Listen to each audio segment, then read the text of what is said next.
Le nouveau code électoral ivoirien a institué le parrainage citoyen des éventuels candidats à l'élection présidentielle 2020. À cet effet, pour chaque candidat à l'élection présidentielle de 2020, les électeurs qui parrainent doivent être issus de 17 régions ou districts et représenter au moins 1% de l'électorat pour la région ou le district concerné. La question qui fait débat au sein de la classe politique ivoirienne a été évoquée mercredi lors d'un séminaire de préparation de l'élection du président de la République à Grand-Bassam, par le Conseil constitutionnel.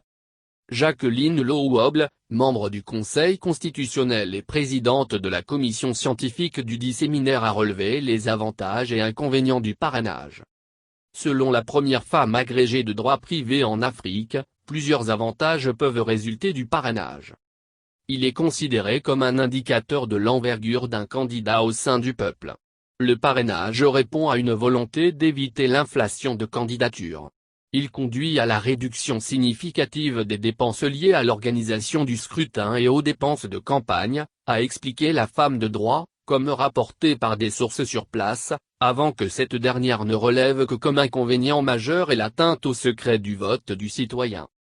Pour rappel, c'est sur proposition de la commission électorale indépendante, et en application de l'article 54 alinéa 13 du Code électoral, tel que modifié par l'ordonnance N-2020-356 du 8 avril 2020 portant révision du Code électoral, que le gouvernement a adopté un décret fixant les modalités d'organisation de la collecte des signatures pour le parrainage, en vue de l'élection du président de la République.